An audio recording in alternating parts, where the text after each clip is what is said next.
Master minds commerce చదవాలనుకునే 10th inter విద్యార్థుల తొలి ఎంపిక. హలో ఎవ్రీవన్, మీరు చూస్తుంది సుమన్ టీవీ. నేను మీ Keerthi. January month is known for cervical cancer awareness month. మరి ఈ సబ్జెక్ట్ గురించి ఇన్డెప్త్గా మనతో మాట్లాడి సర్వైకల్ క్యాన్సర్ గురించి మనకు తెలియజేయడానికి ప్రముఖ ఆంకాలజిస్ట్ డాక్టర్ మోహన్ వంశీ గారు మనతో పాటు ఉన్నారు. సార్, కొత్త సంవత్సరంకి వచ్చేసాం. Happy new year sir. Thank you ma'am. Wish you very happy new year to. Thank you sir. So ఈ హ్యాపీ న్యూ ఇయర్లో జనవరి మంత్తోనే సర్వైకల్ క్యాన్సర్ అవేర్నెస్ మంత్ అని స్టార్ట్ చేస్తున్నాం. సో దీని గురించి ఏం చెప్తారు సార్? ఈ భారతదేశంలో ఎస్పెషల్లీ సౌత్ ఇండియాలో అత్యధికంగా కనబడే క్యాన్సర్ గర్భసంచి ముఖద్వార క్యాన్సర్. ముఖ్యంగా poorer sections of the society, economically deprived సొసైటీలో ఆ పూర్ శానిటేషన్ హ్యాబిట్స్తో ఈ క్యాన్సర్ ఎక్కువగా చూస్తున్నాం. ముఖ్యంగా తీర ప్రాంత ప్రజల్లో Andhra Pradesh, Orissa, Tamil Nadu కోస్ట్లో this is the commonest cancer. అంటే అక్కడ తేమ కలిగిన వాతావరణంలో ఈ వైరస్, హ్యూమన్ పాపిల్లోమా వైరస్ ఎక్కువగా వ్యాప్తి చెంది ఈ క్యాన్సర్ ని కలగజేస్తుంది. ఈ వైరస్ వల్ల క్యాన్సర్ వస్తుంది. It's very intelligent virus, more intelligent than corona virus. In what way sir? Corona virus, corona infection ఒకసారి వచ్చింది అనుకోండి, వెంటనే మన body develops immunity to that virus. అంతే కదా? మనం అప్పుడు గుర్తుందా మీకు, వ్యాక్సిన్ వేయించుకున్నప్పుడు వ్యాక్సిన్ వేయించుకోకముందు నాకు ఎన్ని యాంటీబాడీస్ ఉన్నాయి, మీకు ఎంత యాంటీబాడీ టైటర్ సెట్ చేసుకునే వాళ్ళం కదా. సో కరోనా వైరస్ కి ఇమీడియట్ గా బాడీ ఇమ్యూన్ మెకానిజమ్స్ దాన్ని గుర్తించి దానికి యాంటీబాడీస్ తయారు చేసి నెక్స్ట్ టైం ఇన్ఫెక్షన్ వచ్చినప్పుడు కాపాడుతుంది. ఈ వైరస్, హ్యూమన్ పాపిలోమావైరస్ వైరస్ ఎంత స్మార్ట్ అంటే అది ఇంట్రా సెల్యులర్ గా ఉంటుంది, సెల్ లోపల ఉంటుంది, మన బాడీ ఇమ్యూన్ మెకానిజమ్స్ కి అందదు. సో తద్వారా బాడీ యాంటీబాడీస్ తయారు చేయలేదు ఆ వైరస్ కి. సో రిపీటెడ్ గా వైరల్ ఇన్ఫెక్షన్ వస్తుంది గర్భసంచి ముఖ ద్వారా సర్వైకల్ ఎపిథీలియం మీద. దాని మీద రిపీటెడ్ ఇన్ఫెక్షన్స్ తో అక్కడ క్యాన్సర్ డెవలప్ అవుతుంది. సో మరి ఎలాంటి సింప్టమ్స్? ఈ వైరస్ ఏమవుతుందంటే ఆ సెల్ లోపలే ఉంటుంది, అందువల్ల ఇమ్యూన్ మెకానిజమ్స్ కి దొరకదు. సో ఎటువంటి సిమ్టమ్స్ కూడా లేట్ స్టేజెస్ లో తప్ప పెద్దగా సిమ్టమ్స్ కూడా ఏముండవు. అందరు స్త్రీలు కూడా ఆ సిమ్టమ్స్ నెగ్లెక్ట్ చేస్తారు. సో సిమ్టమ్స్ ఏంటంటే ఆఫుల్ స్మెల్ తో ఉన్న డిశ్చార్జ్, లేకపోతే పోస్ట్ కాయిటల్ బ్లీడింగ్, తర్వాత ఇంటర్మెన్స్ట్రల్ బ్లీడింగ్ అంటే పీరియడ్స్ కి మధ్యలో బ్లీడింగ్ అవటం, బ్లడ్ తో పాటు స్మెలీ వైటిష్ మెటీరియల్ రావటం, లో grade abdominal pain, lower abdominal pain. ఇవి ఈ వార్నింగ్ సిగ్నల్స్ అన్నమాట. చాలా మంది స్త్రీలు వీటిని నెగ్లెక్ట్ చేస్తారు. వైట్ డిశ్చార్జ్ చాలా మందికి ఉంటుంది, బ్లడీ డిశ్చార్జ్ ఉన్నా పెద్దగా పట్టించుకోరు. పోస్ట్ కాయిటల్ బ్లీడింగ్ చూసుకోరు. చాలా మంది లేట్ స్టేజ్ లోనే డాక్టర్ దగ్గరికి వస్తుంటారు. సో ఈ చిన్న సిమ్టమ్స్ ని అశ్రద్ధ చేయకూడదు. సార్, మరి లేట్ స్టేజ్ లో వచ్చిన వాళ్ళు సర్వైవ్ అవ్వడానికి ఎంతవరకు ఛాన్సెస్ ఉంటాయి? ఏ స్టేజ్ లో వచ్చిన వాళ్ళ కేసెస్ మీరు చూసారు and they are happily living now? ఒక best part of this cancer ఏంటంటే ఇది శరీరంలో ఇతర భాగాలకు ఎక్కువగా పాకదు. ఉదాహరణకి breast cancer, lung cancer, colon cancer, stomach cancer, అలాగే లివర్ క్యాన్సర్, ఇవన్నీ ఏమవుతాయంటే లింఫాటిక్స్ ద్వారా లింఫ్ నోడ్స్ కి, బ్లడ్ వెసల్స్ ద్వారా శరీరంలో ఇతర ఆర్గన్స్ కి పాకిపోతాయి. ఈ గర్భసంచి ముఖ ద్వారా క్యాన్సర్ జనరల్ గా స్లోగా పెరుగుతుంది. చాలా తక్కువ మందిలో ఇది శరీరంలో ఇతర భాగాలకు పాకుతుంది. చాలా సార్లు లోకల్ గా పెరుగుతూ ఉంటుంది, పక్కన ఉన్న యూరినరీ బ్లాడర్ ని పర్ఫరేట్ చేస్తుంది, యూరిన్ లీక్ అవుతుంది, అప్పుడు వస్తారు డాక్టర్ దగ్గరికి. లేకపోతే వెనకాల ఉన్న మల ద్వారాన్ని పెనట్రేట్ చేస్తుంది, మోషన్ లీక్ అవుతుంది ముందు నుంచి, అప్పుడు వస్తారు డాక్టర్ దగ్గరికి. సో పెద్దగా సిమ్టమ్స్ కలగజేయదు, పెరుగుతూనే ఉంటుంది, బాధ కలిగిస్తుంది, కానీ శరీరంలో ఇతర భాగాలకు పాకి ప్రాణానికి హాని చేయదు. సో అందుకని చాలా కాలం బ్రతికేస్తారు ఇది లేట్ స్టేజెస్ లో కూడా. సో ఎర్లీ సర్వైకల్ క్యాన్సర్ కనుక గుర్తించినట్టయితే మనము సర్జరీ చేయడం ద్వారా దాన్ని పూర్తిగా క్యూర్ చేయవచ్చు. ఎర్లీగా ముందుగా గుర్తించినట్టయితే.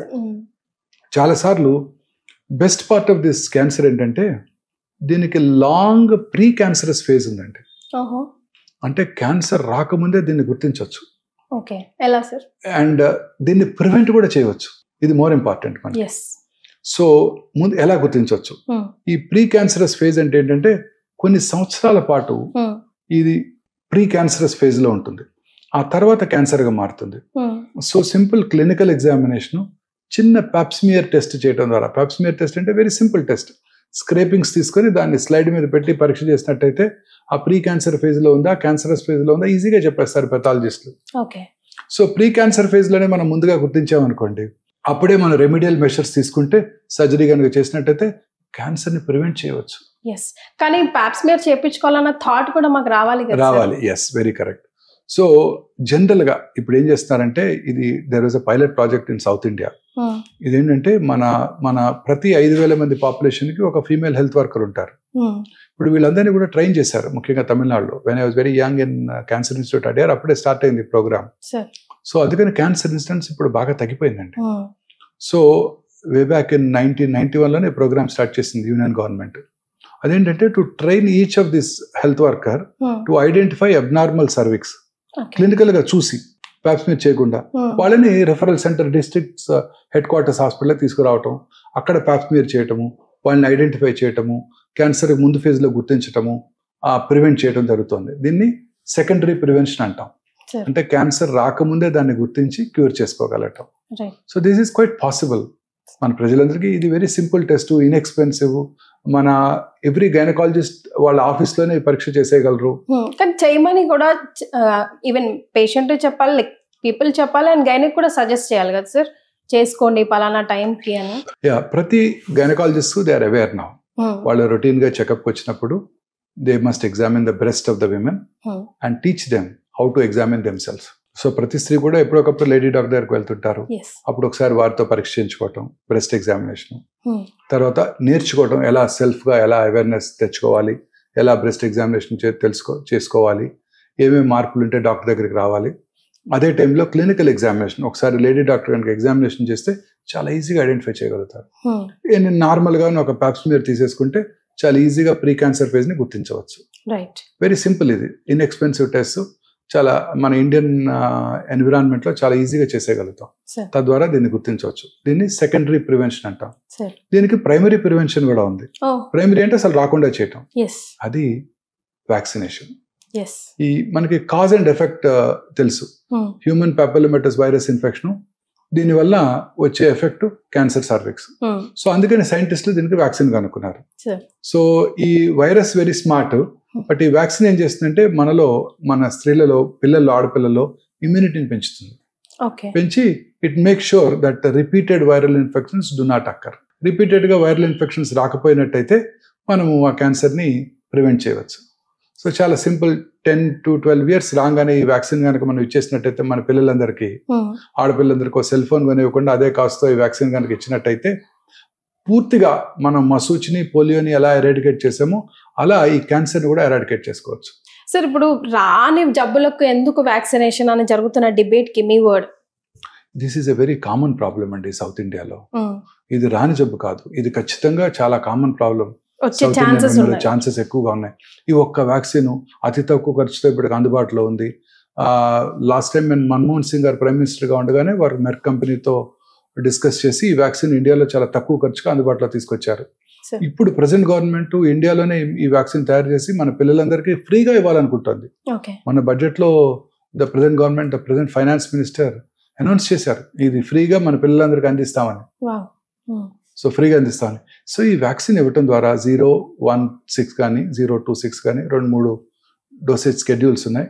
ఇవ్వటం ద్వారా మనం ఈ ఇన్ఫెక్షన్ రాకుండా చేసి క్యాన్సర్ రాకుండా చేయవచ్చు. క్యాన్సర్ రాకుండా వ్యాక్సినేషన్ తో చేయొచ్చు. ఓకే, సైడ్ ఎఫెక్ట్స్ వస్తాయా? వెంటనే మాకు ఒక డౌట్ వస్తుంది. ఏమీ సైడ్ ఎఫెక్ట్స్ లేవు దీనికి. మనం మిగతా వ్యాక్సిన్ లాగానే ఏదైనా కొంచెం 99 degrees ఫారెన్హైట్ ఫీవర్ రావచ్చు తప్ప ఎటువంటి సైడ్ ఎఫెక్ట్స్ లేవు. కంఫర్టబుల్ గా మన పిల్లలందరికీ మనం ఇప్పించేయచ్చు. ఖచ్చితంగా ఇవ్వాలి కూడా. 10 years రాగానే ఇచ్చినట్టయితే this deadly disease can be prevented after 10 years. After 10 years. Okay sir, before marriage ఎప్పుడైనా ఇవ్వచ్చు, మ్యారేజ్ చేసుకున్నా కూడా ఇవ్వచ్చండి, తీసుకోవచ్చు వాళ్ళు కూడా. కానీ ఒక 1 year ప్రెగ్నెన్సీ రాకుండా చూసుకోవాలి. After vaccination.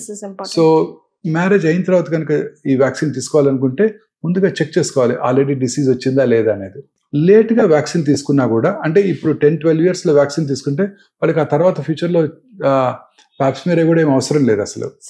బట్ లేట్గా 20s 30s up to 45 Indian government recommends, world body also recommends 45 వరకు మీరు వ్యాక్సిన్ తీసుకోవచ్చు అని. బట్ వాళ్ళు అంటే vaccine would try to prevent, but పూర్తిగా నివారించలేదు. సో వాళ్ళు రెగ్యులర్గా స్క్రీనింగ్ కూడా చేసుకోవాల్సి ఉంటుంది. సంవత్సరానికి ఒకసారి వారు లేడీ డాక్టర్ దగ్గరికి వెళ్ళి పరీక్ష చేసుకోవాల్సి ఉంటుంది. నేను వ్యాక్సిన్ తీసుకున్నాను 35 ఏళ్ళప్పుడు ఇంకా నాకు రాదు అని అనుకోకూడదు. చిన్నప్పుడే తీసుకుంటే yes, it is definitely primary prevention. 35లోనే 40స్లో కానీ తీసుకున్నారు అనుకోండి, ఇంకా నాకు రాదు అని అనుకోకూడదు. రెగ్యులర్గా స్క్రీనింగ్ కూడా చేసుకోవాల్సి ఉంటుంది. సో ట్రీట్మెంట్స్ మరి ఏ విధంగా ఉంటాయి? బికాస్ చాలా లేట్గా తెలుసుకున్న వాళ్ళ పరిస్థితి ఏంటి, అర్లీగా తెలుసుకున్న వాళ్ళ పరిస్థితి ఏంటి, ఎంతవరకు బయటపడవచ్చు? దీనికి స్టేజింగ్ చేయడానికి జనరల్గా ఎంఆర్ఐ స్కాన్ వాడుతుంటాం. ఇప్పుడు కొత్తగా పెట్ ఎంఆర్ అందుబాటులోకి వచ్చింది. పిఈటి ఎంఆర్, పెట్ ఎంఆర్ హైదరాబాద్లో ఫస్ట్ టైం ఇండియాలో అందుబాటులోకి వచ్చింది. ఈ పెట్ ఎంఆర్ చేయడం ద్వారా చాలా యాక్యురేట్గా ఈ క్యాన్సర్ని స్టేజ్ చేయవచ్చు. పెట్ వేరు, పెట్ ఎంఆర్ వేరు. పెట్ ఎంఆర్ వేరు, పెట్ ఎంఆర్ వేరు. PET MR combination of MRI and PET. MRI is very useful. Pelvic organs diagnose చేయడానికి MRI is the best tool. దాంతో పెట్ కూడా కాంబినేషన్ లో కనుక వచ్చినట్టయితే ఎంఆర్ఐలో గడ్డ ఉంది లేనిది తెలుస్తుంది, పెట్ ఎంఆర్లో ఆ గడ్డలో మెటబాలిక్ యాక్టివిటీ ఉంది లేనిది తెలుస్తుంది.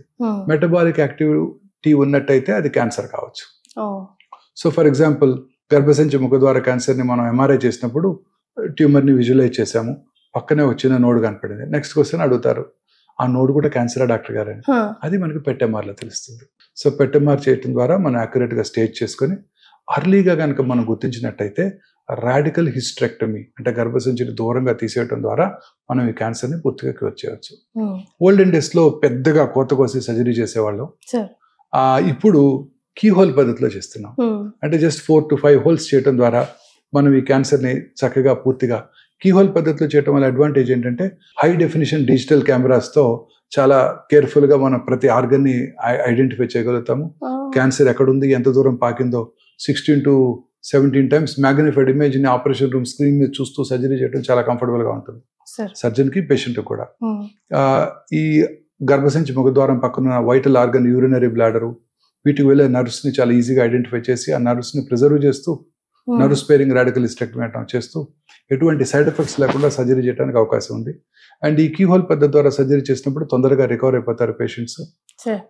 ఇమీడియట్ గా వారికి ఫర్దర్ గా ఏమన్నా అడ్జువెంట్ ట్రీట్మెంట్, రేడియేషన్ కానీ ఇవ్వాలన్నా వెంటనే ఇవ్వడానికి అవకాశం ఉంటుంది. Okay, so same procedure keyhole పద్ధతిలో చేసేస్తాం అన్నమాట.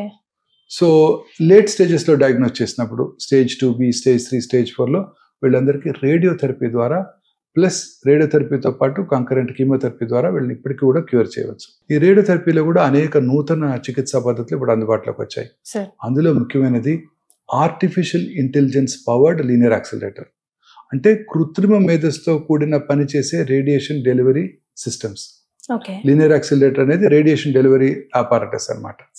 ఈ రేడియేషన్ డెలివరీ చికిత్సా పరికరంలో ఆర్టిఫిషియల్ ఇంటెలిజెన్స్ తో కనుక పనిచేసినట్టయితే చాలా చక్కగా ట్యూమర్ని ఐడెంటిఫై చేయడానికి అవకాశం ఉంది. మీరు ఎనాటమీ చూసినట్టయితే గర్భసంచి ముందు యూరినరీ బ్లాడర్ ఉంటుంది, గర్భసంచి వెనకాల మలద్వారం ఉంటుంది. సో ఉదాహరణకి మనం రేడియేషన్ ప్లాన్ చేసాము, కరెక్ట్ గా గర్భసంచి ముఖద్వారానికి రేడియేషన్ ఇచ్చేటట్టు రేడియేషన్ ఆంకాలజిస్ట్ చాలా చక్కగా ప్లాన్ చేశారు. రేడియేషన్ ఇచ్చేసాం, 3 రోజులు అయిపోయింది. 4వ రోజు patient had little constipation. Constipation ఎవరికైనా ఉండొచ్చు కదండి. కాన్స్టిపేషన్ ఉన్నప్పుడు ఏమవుతుంది, రెక్టమ్ యొక్క సైజ్ పెరుగుతుంది, ఉబ్బుతుంది. రెక్టమ్ ఉబ్బినప్పుడు ముందున్న సర్విక్స్ ని ఒక 3 మిల్లీమీటర్లు ముందుకు పుష్ చేస్తుంది, 2 మిల్లీమీటర్లు పుష్ చేస్తుంది. కానీ మనం రేడియేషన్ ఇచ్చినప్పుడు రేడియేషన్ చికిత్సా పరికరము దీన్ని ఐడెంటిఫై చేయదు. ముందుగా కంప్యూటరైజ్డ్ ప్లానింగ్ చేశాం కదా, ఇంతకుముందు ఎక్కడైతే రేడియేషన్ ఇచ్చామో అక్కడే రేడియేషన్ ఇచ్చేస్తుంది. అలా ఇచ్చినప్పుడు పార్ట్ ఆఫ్ ద రెక్టమ్ మీద రేడియేషన్ డోస్ పడుతుంది, part of the cancer radiation dose నుంచి ఎస్కేప్ అవుతుంది. అందుకని చాలా సార్లు కొంచెం ఎక్కువ ఫీల్డ్ లో రేడియేషన్ ప్లాన్ చేస్తారు, అప్పుడు సైడ్ ఎఫెక్ట్స్ ఎక్కువగా ఉంటాయి. ఈ కొత్త చికిత్సా పరికరం కృత్రిమ మేధస్సుతో పనిచేస్తుంది. దీనిలో ఇన్బిల్ట్ సిటీ స్కాన్ ఉంది. సో రేడియేషన్ ఇచ్చే ముందు అది చూస్తుంది ఎక్కడుంది మన సర్విక్స్ అని ఐడెంటిఫై చేస్తుంది. తర్వాత ఆలోచిస్తుంది, మరి దానికి కృత్రిమ మేధస్సు ఉంది కదా, మనిషి కన్నా చక్కగా ఆలోచిస్తుంది. అదేమిటి ఇక్కడ ఉండాల్సిన సర్విక్స్ 2 మిల్లీమీటర్ల ముందుకు జరిగింది అని అబ్జర్వ్ చేస్తుంది. ఆ కొత్త లొకేషన్ కి అడాప్ట్ చేసుకుంటుంది. మళ్ళీ కృత్రిమ మేధస్సుతో రీప్లాన్ చేస్తుంది రేడియేషన్ ని అండ్ డెలివర్ చేస్తుంది 2 లేక 3 నిమిషాల్లో. ఇది పవర్ ఆఫ్ ఆర్టిఫిషియల్ ఇంటెలిజెన్స్.